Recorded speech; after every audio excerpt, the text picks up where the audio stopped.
చేరువచ్చిన దేవుని పిల్లలైన ప్రతి ఒక్కరికి యేసుక్రీస్తు వారి నామం పేరిట శుభాభివందనాలు తెలియజేస్తున్నాను.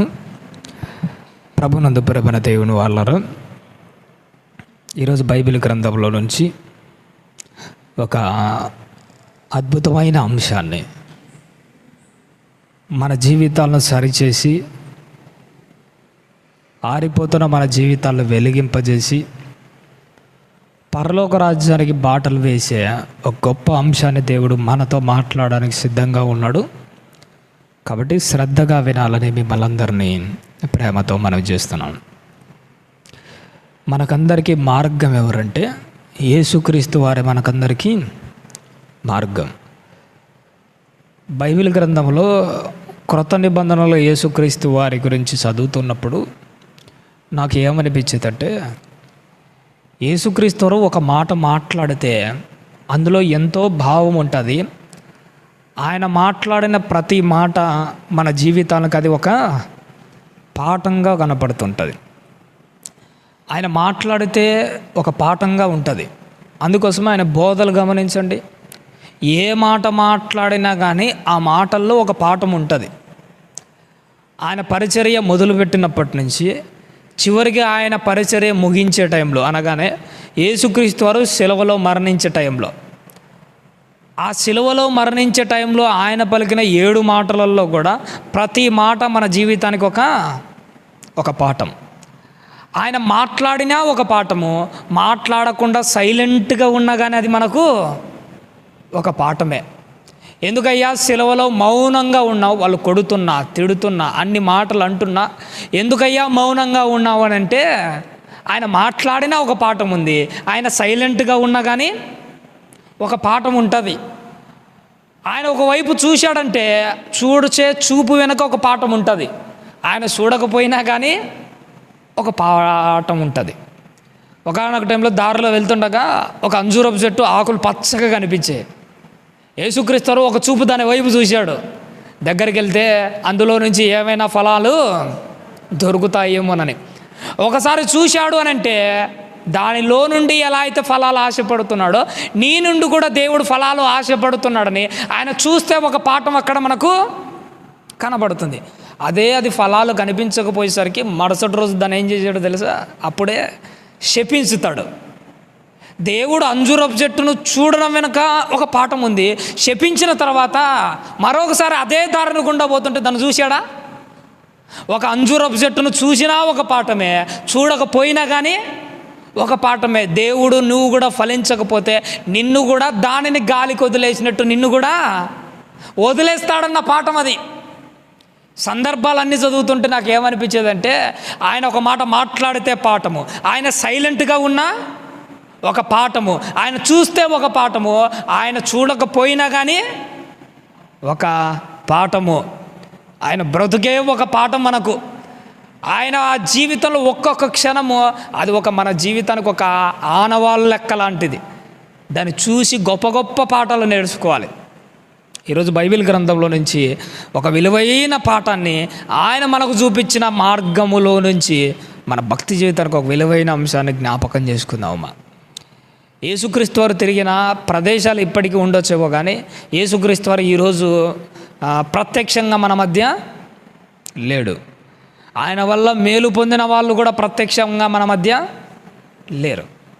వాళ్ళు లేకపోయినా కానీ వాళ్ళ గురించిన ఆనవాళ్ళు దైవ గ్రంథంలో ఇప్పటికీ కనబడుతుంటాయి. ఆ ఆనవాళ్ళలో దేవుడు ఎంత ఆత్మీయతను దాచాడో, ఆ సందర్భాలు, ఆ కళ్ళ ముందర జరిగే సిచ్యువేషన్స్ మనల్ని ఆత్మీయంగా ఎలా బలపరుస్తాయో, ఈరోజు ఆనవాళ్ళలో ఉన్న ఆత్మీయత ఎంతో బైబిల్ గ్రంథంలో నుంచి చక్కగా జ్ఞాపకం చేసుకుందామండి. లూకా గారు రాసిన సువార్తలో ఒక చక్కని సందర్భము దేవుడు మన కోసం రాయించాడు. 7వ అధ్యాయము, బైబిల్ ఉన్న వాళ్ళందరూ లూకా గారు రాసిన సువార్త 7వ అధ్యాయము 1వ వచనం నుంచి కొన్ని మాటలు మనము చదువుతూ వెళ్దామా.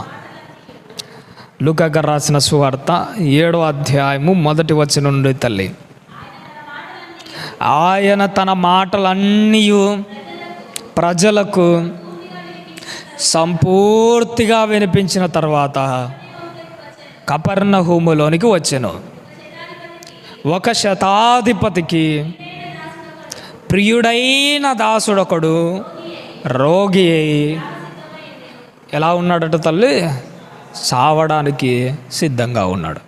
ఇక నుంచి మీరు చాలా జాగ్రత్తగా, శ్రద్ధగా, మనసుడు వాక్యం మీద మాత్రమే కేంద్రీకరించి జాగ్రత్తగా వాక్యాన్ని ఫాలో అవుతూ ఉండాలమ్మా.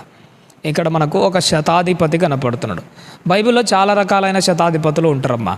మనకు అపోస్తల కాలంలో కొర్నేలు కూడా ఎలాంటి వాడు? ఒక శతాధిపతి. శతాధిపతి అంటే మెయిన్ అర్థం ఏంటంటే 100 మంది సైనికుల మీద ఉండే అధికారం ఏమంటాము? శతాధిపతి. ఇక్కడ కూడా ఒక శతాధిపతి ఉన్నాడు. ఆ శతాధిపతి దగ్గర ప్రియుడైన దాసుడు ఒకడు ఎలా ఉన్నాడట? రోగి అయి చావడానికి సిద్ధంగా ఉన్నాడు. ఈ శతాధిపతి అయిన యజమాను దగ్గర ఉన్న ఆ దాసుని ముందు ఒక పదాన్ని మెన్షన్ చేస్తున్నాడు. ఎలాంటి దాసుడట అతడు? ప్రియుడైన దాసుడు. ఇక్కడ నేను గమనించవలసిన ఒక విలువైన మాట ఒకటి ఉందమ్మా. నిజంగా ఒక యజమానుడు తన గర్భాన పుట్టిన కొడుకును సంపూర్ణంగా నమ్ముతాడు. అది వాస్తవం. ఏంటంటే ఏ తండ్రి అయినా తన కొడుకును నమ్ముతాడు. కానీ తన కింద పనిచేసే ఆ దాసుని నమ్మాలి అని అంటే, తన దగ్గర పనిచేసే పనోడిని నమ్మాలంటే ఎంత నమ్మకం ఉంటే నమ్ముతాడు చెప్పండి? ఆ దాసుడు యజమాని దగ్గర ఎంత నమ్మకాన్ని సంపాదించుకోకపోతే ఈడు నా ప్రియమైన దాసుడు అని చెప్తాడు. ఇక్కడ మనం గమనించవలసిన ఒక విలువైన పాఠం ఏంటంటే, దేవుడు కూడా నిన్ను నమ్మాలి అని అంటే నిన్ను చూసి కూడా ప్రియమైన దాసుడు, ప్రియమైన దాసురాలు అని అనాలి అని అంటే ఆ దాసుడు తన యజమాను దగ్గర ఎంత విలువను సంపాదించుకున్నాడో నేను కూడా దేవుని దగ్గర అంతే నమ్మకాన్ని సంపాదించుకోవాలి. అప్పుడు దేవుడు నిన్ను చూసి ఏమంటాడో తెలుసా? ప్రియమైన దాసుడు. నిజంగా దాసులు ఎంతోమంది ఉంటారు. అందరి దాసుల్లో ప్రియుడైన దాసుడు ప్రత్యేకమైన వాళ్ళు. యేసుక్రీస్తు వారి దగ్గర 12 మంది శిష్యులు ఉంటారు. 12 మంది శిష్యులలో తాను ప్రేమించిన యోహాను సపరేట్. యాకోబు గారికి సుమారుగా 12 మంది కుమారులు ఉంటారు. 12 మంది కొడుకులలో యోసేపు ప్రత్యేకమైన వాడు. కాకులు అన్నీ నల్లగా ఉంటాయి. కోగిల కూడా ఎలా ఉంటుందో తెలుసా? నల్లగానే ఉంటుంది. కాకులల్లో కోయిల ఎప్పటికీ ప్రత్యేకమైనదే. కలర్లో ఒకే విధంగా ఉన్నప్పటికీ కోయిల వాయిస్లో దాని ప్రత్యేకతది కనపరుచుకుంటుంది. ఈరోజు దేవుడు నీలో కూడా గమనించవలసింది ఏంటో తెలుసా? 750 కోట్ల మంది క్రైస్తవులు ఉన్నారు. మరి 750 కోట్ల మందిలో నీలో ఉన్న ప్రత్యేకత ఏంటి? కాకులన్నీ నల్లగానే ఉంటాయి, కోకిల కూడా నల్లగానే ఉంటుంది. కాకులల్లో కోయిల తన వాయిస్ ద్వారా నేను కాకులల్లో ఒకదాని కాదు అని చెప్తుంది. మరి ఇన్ని 750 కోట్ల మంది క్రైస్తవులలో నీలో ఉన్న ప్రత్యేకత ఏంటి? ఏ ప్రత్యేకత కనపడుతుంది చెప్పండి? ప్రత్యేకమైన ఆనవాళ్ళు ఏదో ఒకటి దేవునికి మనము చూపించాలి. ప్రత్యేకమైన ఆనవాళ్ళు ఉంటే కదమ్మా మన బ్రతుకులు కాపాడుకునేది. ఐగుప్తులో ఒకానొక సమయంలో ఒక సూచక్రియ జరుగుతాయి, చాలా సూచక క్రియలు జరుగుతాయి. అందులో మొదటి సంతానాన్ని చంపే ఒక సూచక్రియ జరుగుతుంది. దేవుడు తన సంహారక దూతను పంపిస్తాడు ఐగుప్తు ప్రాంతానికి. ఆ సంహారక దూతకు ఇవ్వబడిన బాధ్యత ఏంటంటే ప్రతి ఇంట్లో మగ సంతానం, మొదట పుట్టిన సంతానాన్ని చంపడం. దాని బాధ్యత అది. సంహారక దూత యొక్క బాధ్యత, దాని పని అదే. ప్రతి ఇంట్లో ఎవడైతే మొదటి సంతానం ఉంటాడో వాడిని చంపాలి. ఒకవేళ సంహారకపు దూత నుండి తన ప్రాణాన్ని ఎవరైతే కాపాడుకోవాలనుకున్నాడో వాళ్ళ దగ్గర ఒక ప్రత్యేకమైన ఆనవాలు ఉండాలి. ఏంటి ఆనవాలు? పస్కా బలి పశువు యొక్క రక్తము ఏ గడప కమ్ముల మీద ప్రత్యేకంగా కనపడుతుందో అప్పుడట ఆ సంహారకపు దూత ఆ ఇంటిలోకి ప్రవేశించకుండా, ఆ ఇంట్లో ఉన్న మొదటి సంతానాన్ని చంపకుండా ఆ ఆనవాళ్ళు చూసి ఏమైపోతుంది? అది దాటి వెళ్ళిపోతుంది. నీ ఇంట్లో ఉన్న నీ బిడ్డను కాపాడుకోవడానికి ఒక ప్రత్యేకమైన ఆనవాళ్ళు ఎలా అయితే ఉందో, నీ బ్రతుకును కాపాడుకోవడానికి దేవుని దగ్గర ఒక ప్రత్యేకమైన ఆనవాళ్ళు ఏదో ఒకటి చూపించాలి. నువ్వు అది నీ ప్రవర్తన ద్వారా చూపిస్తావో, నీ క్యారెక్టర్ ద్వారా చూపిస్తావో, నీ భక్తి ద్వారా చూపిస్తావో, నీ విశ్వాసం ద్వారా చూపిస్తావో, కానీ చూపించడం అయితే ఒక ప్రత్యేకమైన ఆనవాళ్ళు చూపించాలి. రాహాబు అనే వేశ్య తన ఇంట్లో తన వాళ్ళను, తన ప్రాణాన్ని కాపాడుకోవడానికి తన కిటికీకి ఒక ఆనవాళ్ళు చూపించుకుంది. చూసినారా? నీ ఇంట్లో నీ కుటుంబాన్ని కాపాడుకోవడానికి నీ దగ్గర ఉన్న ప్రత్యేకమైన ఆనవాళ్ళు ఏంటి? దేవుని దగ్గర నుంచి నీ భక్తి జీవితాన్ని నిలబెట్టుకోవడానికి ఒక ప్రత్యేకమైన ఆనవాళ్ళు ఏదో ఒకటి కనిపించాలి. అప్పుడే నువ్వు ఎలా ఉంటావో తెలుసా? ప్రియమైన దాసునిగా, ప్రియమైన దాసురాలుగా ఉంటాం. మళ్ళీ చదువుతాను 2వ వచనంలో, ఒక శతాధిపతికి ప్రియుడైన దాసుడొకడు రోగి అయి చావ సిద్ధమై ఉండెను. శతాధిపతి యేసుక్రీస్తు వారిని గూర్చి విని ఆయన వచ్చి తన దాసుని స్వస్థపరచవలనని ఆయనను వేడుకొనుటకు ఎవరిని పంపిస్తున్నాడు తల్లి? యూదుల పెద్దలను. ఈ యజమానుడైన శతాధిపతికి తన దాసుడు చావడానికి సిద్ధమైపోయాడమ్మా. ఈయనకేంటి ఈ దాసుని పట్ల అంత ఇంట్రెస్ట్? ఈడు చచ్చిపోతే ఇంకొకరిని తెచ్చి పెట్టుకుందాము కదా. ఏమ్మా, ఈయనకంటే పని చేసే వాళ్ళు దొరుకుతారా లేదా? పని చేసేవాళ్ళు ఎంతమంది ఉన్నా కానీ నమ్మకంగా పనిచేసే వాళ్ళు కొంతమందే ఉంటారు. దేవుడు వాళ్ళని ఎప్పటికీ పోగొట్టుకోరు. నువ్వు పని చేసేవానిగా ఉన్నావా, నమ్మకంగా పనిచేసేవారిగా ఉన్నావో నువ్వు పరిశీలన చేసుకోవాలి. ఈ రాత్రికాల వేళలో నేను పరిశీలన చేసుకోవాలి. పని చేసే వాళ్ళు ఎంతమంది ఉన్నా నమ్మకస్తులే దేవునికి ఇష్టం. ఈ నమ్మకస్తుడైన ప్రియుడైన దాసుడు చావడానికి సిద్ధంగా ఉన్నాడు. అయిపోతుంది కథ. అతను చూసినప్పుడు ఈ యజమానికి ఏమనిపించిందో తెలుసా? ఇంత నమ్మకస్తుని నేను పోగొట్టుకోడు. వీడు ఇంకా కొంతకాలం బ్రతుకుతే చాలు. ఆ యజమానుడు తన దాసును చూసి, ఆడి నమ్మకాన్ని చూసి, వీడు ఇంకా 2 రోజులు బ్రతుకుతే చాలని ఎలా అయితే అనుకున్నాడో, దేవుడు నీ నమ్మకాన్ని, నీ భక్తిని చూసి నీ ఆయుష్ ముగిసిపోతున్నప్పుడు దేవునికి ఏమనిపించాలో తెలుసా? వీడు ఇంకా 2 రోజులు బ్రతికి ఉంటే బాగుండు. ఒక దావీదును చూసి, ఆయన భక్తిని చూసి, దావీదు ఇంకా 2 ఏళ్ళు బతికింటే బాగుండు, నా ఇష్టానుసారుడు ఇంకా 2 ఏళ్ళు ఉండింటే బాగుండు. నీ గురించి కూడా అలాంటి మాట దేవుడు అనిపించుకోవాలి తల్లి. దేవుని నోటి నుంచి ఆ మాట రావాలి. వీళ్ళు ఇంకా 2 రోజులు బ్రతికి ఉంటే మేలు. నిజంగా చాలాసార్లు హిజ్కియా గారి గురించి మనకు అందరికీ తెలుసు. ఏమనుకుంటారు అందరూ? హిజ్కియా గారు ప్రార్థన చేయగానే దేవుడు ఎన్ని సంవత్సరాలు ఆయుష్ పెంచాడట? 15 ఏళ్ళు. అందరూ ఏమనుకుంటారో తెలుసా? హిజ్కియా ప్రార్థన చేసింటే దేవుడు పెంచాడని అనుకుంటారు. నిజమైన వాస్తవం ఏంటో తెలుసా? హిజ్కియా కేవలం ప్రార్థన చేసినందుకే కాదు పెరిగింది, దేవునికి పెంచాలి అనిపించింది కాబట్టిగానే ఆయన ఆయుష్ పెరిగింది. నా జీవితంలో ఒకటి గుర్తుపెట్టుకోవాలి, అడగడం ఎంతమంది అయినా అడుగుతాడు, కానీ అది ఇవ్వాలని ఆయనకు అనిపించాలి. ఎంతోమంది ఐసీయూలో తమ ప్రాణాలు పోగొట్టుకునే సిచ్యువేషన్లో ఉంటే ప్రాణాలతో పోరాడుతున్న వాళ్ళని చూసి బయట ఉన్న వాళ్ళు ఎన్ని ప్రార్థన చేస్తుంటాడు, ప్రభువా నా భర్త ఐసీయూలో ఉన్నాడయ్యా, నా కూతురు పరిస్థితి చాలా దారుణంగా ఉంది ప్రభువా, కాపాడు ప్రభువా అని అడుగుతాం. నువ్వు అడిగితే ఏముంది? అడిగితే ఏం ప్రయోజనం ఉండదు. నువ్వు అడిగినప్పుడు దేవునికి కూడా అది చెయ్యాలి అనిపించాలి. హిజ్కియా అడిగినందుకు కాదు ఆయనకు ఆయుష్ పెరిగింది, దేవునికి చెయ్యాలి అని అనిపించింది కాబట్టిగా హిజ్కియా ఆయుష్ పెరిగింది. నీ భర్త ఐసీయూలో ఉన్నప్పుడు, నీ కూతురు పరిస్థితి బాగలేనప్పుడు ప్రభువా అని నువ్వు అంటే బ్రతుకుతుంది అనుకున్నావా? దేవునికి కాపాడాలని అనిపిస్తే ఐసీయూలోంచి బయటికి వస్తాడు నీ భర్త. ఒకవేళ అనిపించకపోతే ఐసీయూలోంచి బయటికి అలానే వెళ్ళిపోతాడు. గుర్తుపెట్టుకోండి, నువ్వు అడగడం ముఖ్యం కాదు, దేవునికి చెయ్యాలి అని అనిపించాలి.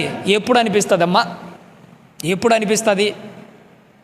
నువ్వు చావకముందు, ఐసీయూలోకి పోకముందు నీ బ్రతుకును ఒక్కసారి వెనక్కి చూస్తే పర్లేదు బాగానే బతికినాడు, ఇలా భార్య బయట నుంచి ప్రార్థన చేస్తుంది ఆడ సిచ్యువేషన్ బాగలేదని అని నీ బ్రతుకును తరచి చూసినప్పుడు నీకు 2 సంవత్సరాలైన ఆయుష్ పెంచాలని ఆయనకు అనిపించాలి.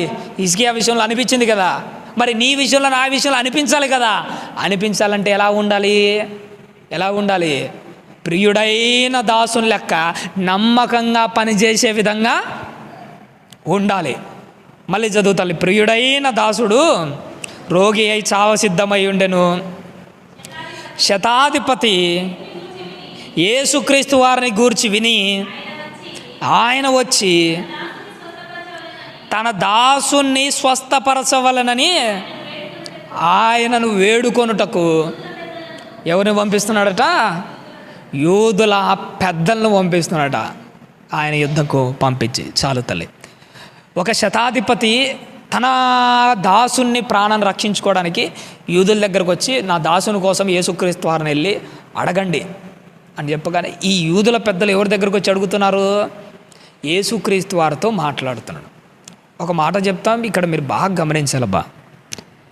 ఈ యూదుల సిచ్యువేషన్ ఎలాంటిదో తెలుసా? ఎప్పుడెప్పుడు యేసుక్రీస్తు వారు దొరుకుతాడా, ఆయనను చంపి సిలువేద్దామా? వీళ్ళ పొజిషన్ ఎలా ఉంది? దొరికితే చంపాలనుకుంటున్నారు. వీళ్ళ ఫీలింగ్ ఎలా ఉంది? యేసుక్రీస్తుని ఎలా చూస్తున్నాడు? శత్రువు లెక్క చూస్తున్నాడు. ఇప్పుడు శతాధిపతి తన శత్రువుగా ఫీల్ అవుతున్న యూదులను ఎవరి దగ్గరికి పంపిస్తున్నాడు? యేసుక్రీస్తు వారి దగ్గరికే పంపిస్తున్నాడు. నిజంగా ఈ శత్రువులుగా ఫీల్ అవుతున్న యూదులు ఎవరి పక్షాన వెళ్ళి మాట్లాడుతున్నారో తెలుసా? శతాధిపతి యొక్క దాసుని గురించి మాట్లాడుతున్నారు.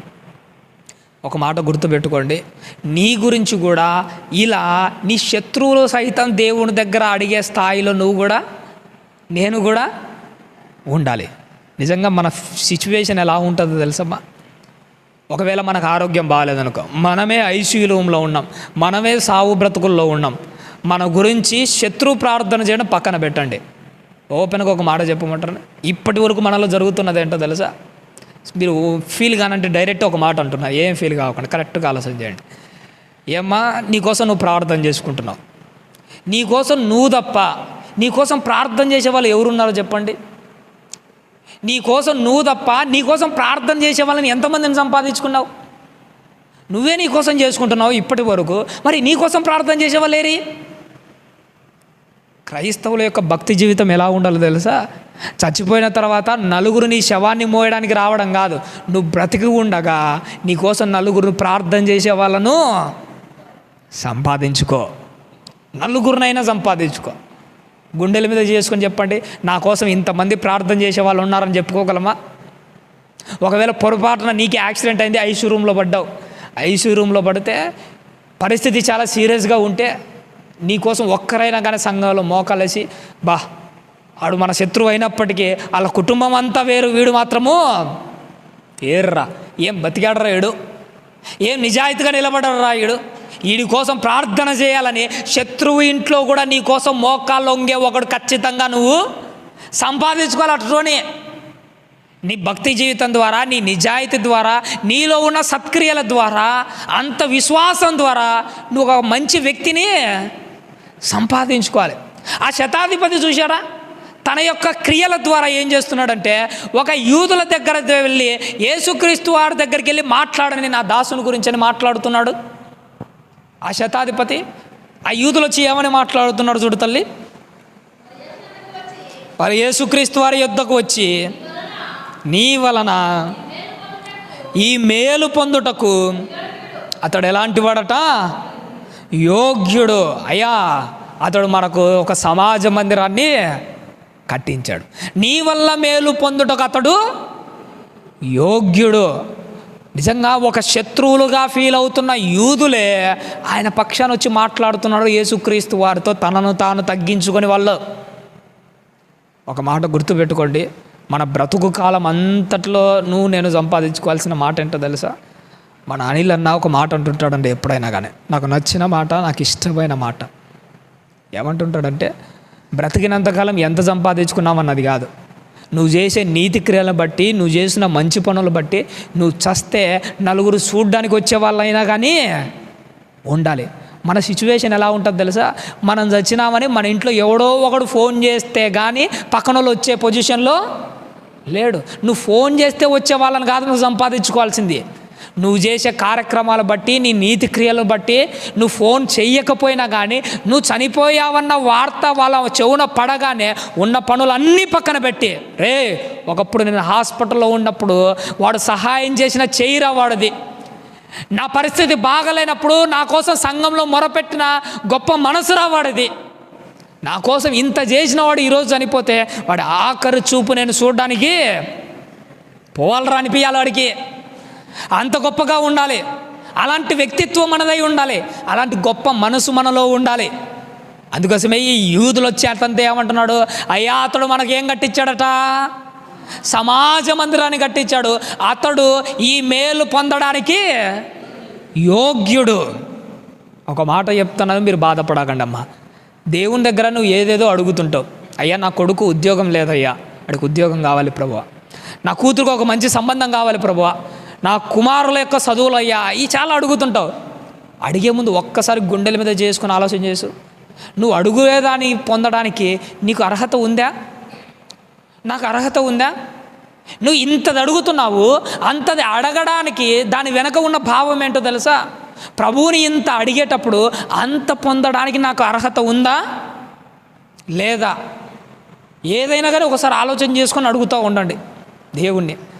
కానీ దేవుడు ఈ బైబిల్ గ్రంథంలో ఈయన గురించి యూదుల నోట పలికిస్తున్న మాట ఏంటంటే, అతడు ఈ మేలు పొందడానికి అతడు యోగ్యుడు. ఎందుకట? దేవుని మందిరానికి ఏం కట్టించాడు? సమాజ మందిరం. దేవుని మాటలు వినబడ్డానికి ఒక అన్యుడు ఏం చేశాడో తెలుసా? ఆయన మాటలు వినిపించే పరిచర్యలో తన వంతు హస్తాన్ని వేశాడు.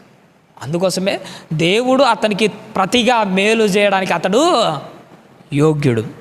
నా జీవితంలో ఒకటి గుర్తుపెట్టుకోండి అమ్మా, ఏంటంటే దేవుడు తన పట్ల చూపించిన ఆ ప్రేమను మరుచుటకు దేవుడు అన్యాయస్తుడు కాడు. కానీ ఈరోజు నువ్వు ఏదో ఒకటి చేయాలి కదా. బైబిల్ గ్రంథంలో ఒక స్పెషల్గా మెన్షన్ చేయబడి ఉంటుంది ఏంటంటే, ఎవడైనా కానీ గిన్నెడు చల్లనీళ్ళు ఇచ్చినా కానీ నేను వారి ప్రతిఫలము మర్చిపోడు దేవుడు. గిన్నెడు చల్లనీళ్ళు ఇస్తుంటేనే మర్చిపోకుండా అంటే నువ్వు దేవుని కోసమే చేస్తే గొప్ప పరిచర్యను మర్చిపోతాడా? బేదలను కనికరించువాడు యెహోవాకు అప్పిచ్చువాడు. పక్కనోళ్ళకు చేస్తుంటేనే తనకు అప్పిచ్చిన వాడిగా ఫీల్ అవుతున్నాడు. అదే స్వయాన తన పరిచర్యకే నువ్వు చేస్తుంటే నేను మర్చిపోతాడా? నీ కుటుంబాన్ని మర్చిపోతాడా? నీ అప్పు తీర్చుకోకుండా పోతాడా? నీకు మేలు చేయకుండా దాటి వెళ్ళిపోతాడా? దాటిపోయేవాడు కాదు ఆయన. తన పట్ల చూపించిన ఆ ప్రేమను ఆయన మరిచిపోడు. ఎందుకంటే అతడు యోగ్యుడు. ఒక మాట చెప్పమంటారమ్మా, అతడు ఆ మేలు పొందడానికి యోగ్యుడు కదా. మరి పరలోకంలో నువ్వు అడుగు పెట్టడానికి నీలో నాలో కూడా దేవుడు చూసేది ఏంటో తెలుసా? యోగ్యత. ఉదాహరణకు నేను ఒక మాట చెప్తానమ్మా. నీకే ఒక కొడుకు ఉంటాడు, మీ ఇంట్లో ఫైనాన్షియల్ పొజిషన్ చాలా బాగుందనుకోండి, అంటే మీరు బాగా ఆస్తిపరులు, నీ కుమారుడు బాగా చదువుకున్నాడు, వాడికి ఒక మంచి గవర్నమెంట్ ఉద్యోగం కూడా వచ్చింది. ఇప్పుడు నీ కుమారునికి ఒక పెళ్లి సంబంధం చూస్తుంటావు. ఎలాంటి అమ్మాయిని చూసుకుంటావు తల్లి? ఓపెన్గానే మాట్లాడుకుందాం. ఎలాంటి అమ్మాయిని చూడాలనుకుంటాము? సర్లే ఏదో ఒకటి దావన పోయేదాన్ని తెచ్చుకుంటామా? ఎన్ని చూసాము? మన ఇంట్లో ఉండడానికి ఈ అమ్మాయి యోగ్యమైనదా కాదు ఎన్ని చూస్తారు? అమ్మో, ఒక్కోసారి నేను షాక్ అనిపిస్తుంటుంది. ఒకవేళ నీ కోడల్ని ఇన్ని చూసి తెచ్చుకుంటున్నావు కదా, ఎన్నేళ్ళు ఉంటుంది నీ కోడలు నీ ఇంట్లో? 30 ఏళ్ళకి పెళ్లి చేసుకున్నాను అందాజుగా. 30 ఏళ్ళకి పెళ్లి చేసుకున్నానుకో, నీ కోడలు 60 ఏళ్ళకి చచ్చదు అనుకో, ఎన్ని సంవత్సరాలు ఉంటుంది నీ ఇంట్లో? ఒక 30 ఏళ్ళు ఉంటుందా? 30 ఏళ్ళు నీ ఇంట్లో ఉండే కోడల కోసమే నువ్వు ఇన్ని ఆలోచన చేస్తుంటావు. నా ఇంట్లో ఉండడానికి ఈ అమ్మాయికి యోగ్యత ఉందా లేదా?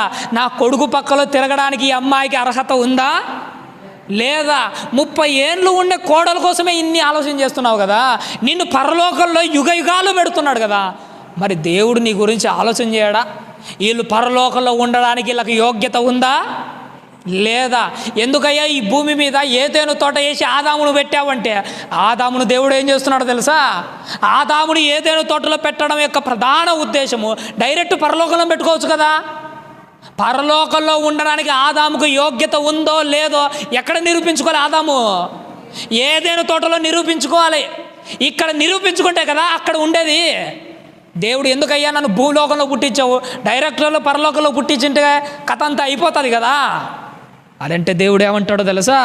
పరలోకంలో ఉండాలంటే నీ యోగ్యతను భూమి మీద ఇక్కడే నిరూపించుకో. నీ ప్రవర్తన ద్వారా నిరూపించుకో, నీ క్యారెక్టర్ ద్వారా నిరూపించుకో. ఇక్కడ నిరూపించుకున్న వాళ్ళకే పరలోకంలో ఉండే యోగ్యత ఉంటుంది, అర్హత ఉంటుంది. దావీదు గారు బైబిల్ గ్రంథంలో ఒక మాట మెన్షన్ చేయబడి ఉంటుంది. దావీదు గారి మాటల్లో నుంచి ఏంటో తెలుసా?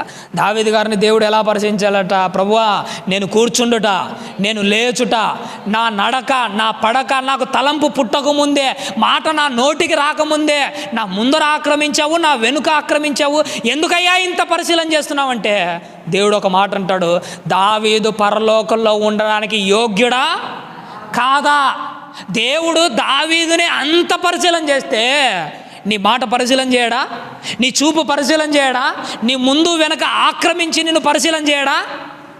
యోగ్యులకు మాత్రమే పరలోకంలో ఉంటుంది. ఆ యోగ్యులను దేవుడు భూమి మీద పరిశీలన చేస్తాడు. నువ్వు యోగ్యముగా ఇక్కడే నిరూపించుకోవాలి. ఇతడు కూడా ఎలాంటి వాడటమా? అతడు ఈ మేలు పొందుటకు యోగ్యుడు. ఇంకా చదువు తల్లి. అతడు మన జనులను ప్రేమించి మనకు సమాజ మందిరము తానే కట్టించనని ఆయనతో చెప్పి మిక్కిలి బతిమాలుకొనిరి. కావున యేసు వారితో కూడా వెళ్ళెను. ఆయన ఆ ఇంటి యొద్దకు వచ్చినప్పుడు శతాధిపతి తన స్నేహితులను చూచి, మీరు ఆయన యొద్దకు వెళ్ళండి, ప్రభువా శ్రమ పుచ్చుకొనవద్దు, నీవు నా ఇంటిలోనికి వచ్చుటకు నేను పాత్రుడను కాను.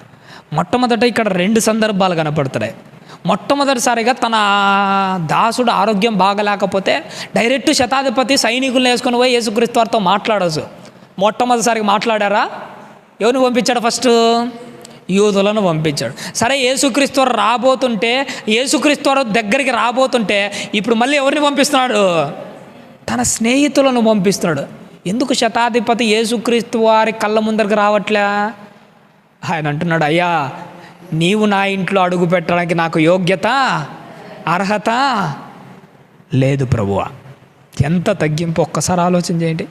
ఈ శతాధిపతిలో మీకు ఎవరు కనపడుతున్నారో లేదా కానీ నాకు ఎవరు కనపడుతున్నాడో తెలుసా?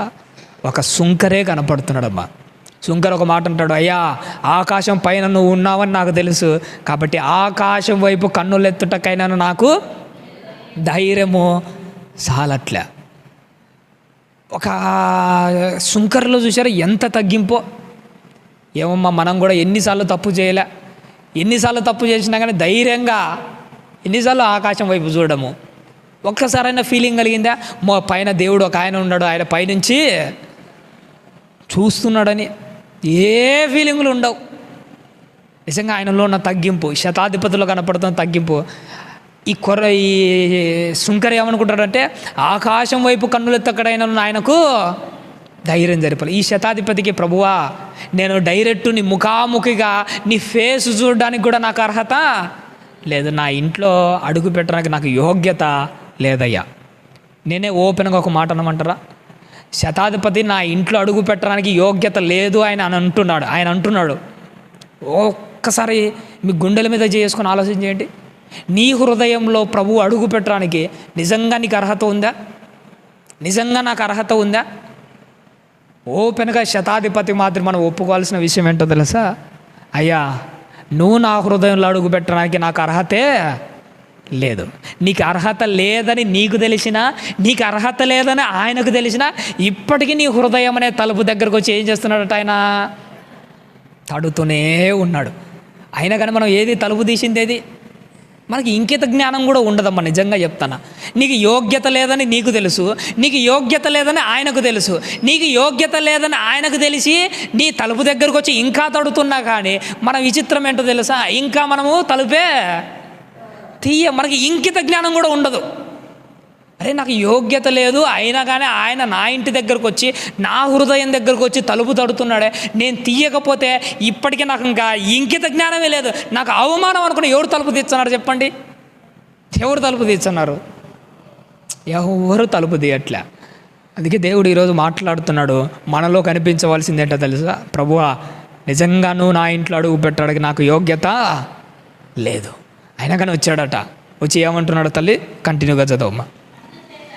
అందుచేత నీ యొద్దకు వచ్చుటకు నేను పాత్రనని ఎంచుకొనలేదు, అయితే మాట మాత్రము సెలవించు, అప్పుడు నా దాసుడు ఒక్క మాట చెప్తున్నాడు, అయ్యా మాట మాత్రము సెలవివ్వు, నా దాసుడు స్వస్థపడతాడు. ఎందుకంటే నా కింద కూడా సైనికులు ఉన్నారు, నా కింద కూడా 100 మంది ఉన్నాడు. ఒకటి పో అంటేనే వాడు పోతాడు, ఒకటి రారా అంటే వస్తాడు.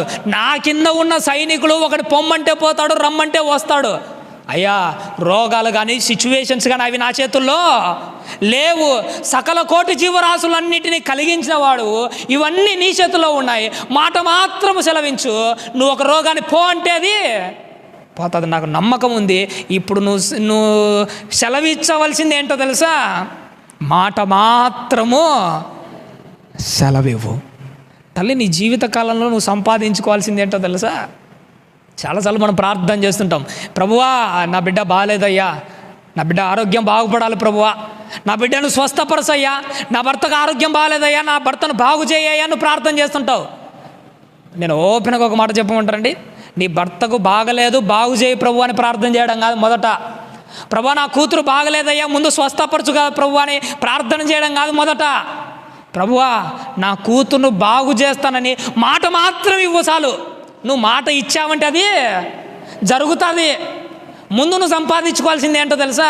నా కూతురు బాగుపడాలి ప్రభు అని కాదు, నా కూతురు బాగుపడాలన్న మాట నువ్వు ఒకటి సెలవించు. నీ నోట నుంచి నేను ఆశపడుతుంది ఏంటో తెలుసా? అయ్యా నీ భర్త రేపు బాగుపడతాడు పో అని నీ మాట నుంచి, నీ నోట నుంచి ఒక మాట రావాలి ప్రభువా.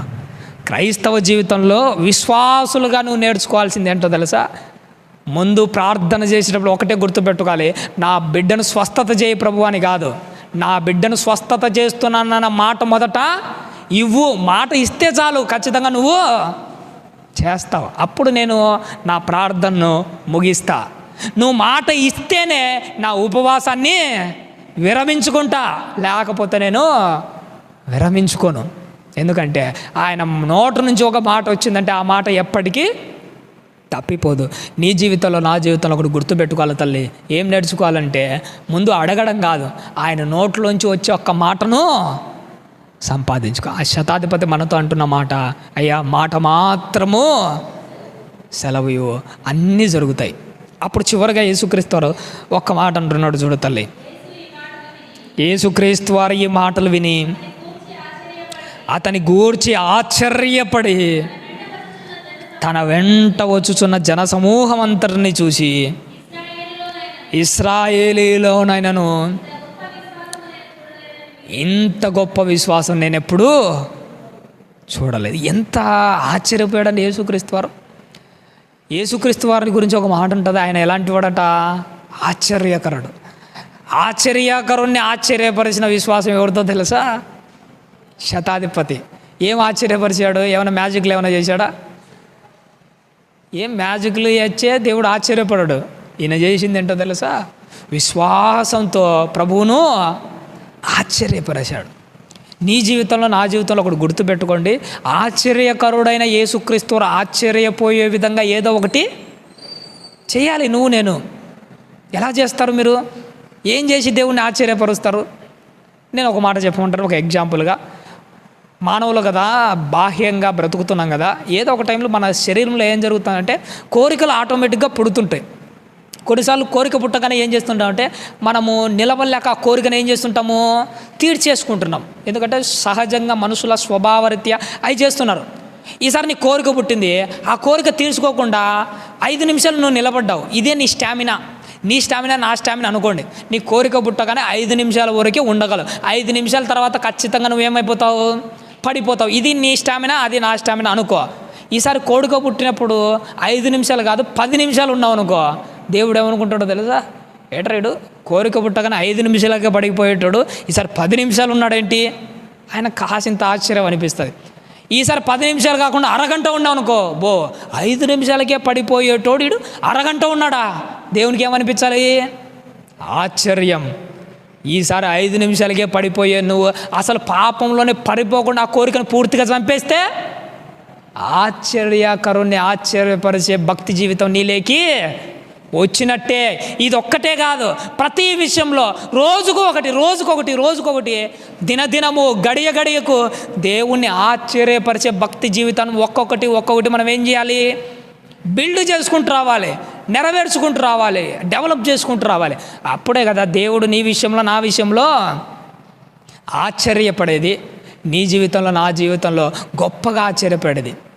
ఆయన అంటున్నాడు, ఇశ్రాయేలీలో కూడా నేను ఇంత విశ్వాసం ఉన్నట్టు చూడట్లేదే. నీ భక్తి జీవితాన్ని నా భక్తి జీవితాన్ని చూసి ఒకప్పుడు ఇశ్రాయేలీలను కూడా నేను చూశాను, వాళ్ళలో కూడా ఇలాంటి విశ్వాసం నేను ఎప్పుడూ చూడలేదు. ఏం బతుకుతున్నారా భారతదేశంలో? మీరు ఒక అన్యులైనప్పటికీ ఏదో నా మాటలు మీ చెవున పడ్డాయని, నా మాటను బట్టి మీరు ఇంత విశ్వాసంగా ఉన్నారంటే ఏం విశ్వాసం రా నాయన. ఆ రోజు శతాధిపతిని చూస్తున్నాను, ఈరోజు నిన్నే చూస్తున్నానని నీ గురించి అనాలి. ఇశ్రాయేలీలో కూడా నేను ఇలాంటి విశ్వాసం చూడలే కదరా, ఏం బతుకుతున్నావు తల్లి, ఏం బతికావమ్మా అని నీ గురించి నా గురించి ప్రభు ఒకరోజు చెప్పాలి తల్లి. అలాంటి గొప్ప విశ్వాసం మనలో కనిపించాలి. నా భక్తి జీవితంలో ఒక్కసారి గుర్తుపెట్టుకోండి, ఆ రోజు కళ్ళ ముందర గడిపిన ఆ సందర్భము ఈరోజు అదే సందర్భం మనతో మాట్లాడుతుంది. ఎన్నో ఆత్మీయమైన మాటలు, ప్రతి ఆత్మీయమైన మాట మన జీవితానికి ఒక గుణపాఠంగా ఉంది. ప్రేమ దేవుని వారి యేసుక్రీస్తు వారి మాటే కాదు, యేసుక్రీస్తు వారి మౌనమే కాదు, యేసుక్రీస్తు వారి జీవితంలో జరిగిన ప్రతి సిచ్యువేషను మనకొక గుణపాఠమే. ఆయన జీవితంలో ప్రతి క్షణాన్ని చూసి ఒక్కొక్క విలువైన పాఠం మనము నేర్చుకోవాల్సిందే. ఎందుకంటే ఆయనే మన జీవితానికి ఒక పెద్ద గుణపాఠం. కాబట్టి ప్రియమైన దేవుని వాళ్ళరా, నా జీవిత కాలంలో ఒకటి గుర్తుపెట్టుకోండి, విశ్వాసంతో ఉండాలి, నమ్మకంతో ఉండాలి, విశ్వాసాన్ని పోగొట్టుకోకూడదు. ప్రభువును ఆశ్చర్యపరుస్తూ భక్తి జీవితాన్ని ముందుకు తీసుకుని వెళ్ళాలి. అలా మీరు నేను మనమందరం ఉండాలని ఆశపడుతూ ఓపికతో విన్నందుకు మీకు అందరికీ నా నిండు మనసుతో వందనాలు తెలియజేస్తాను.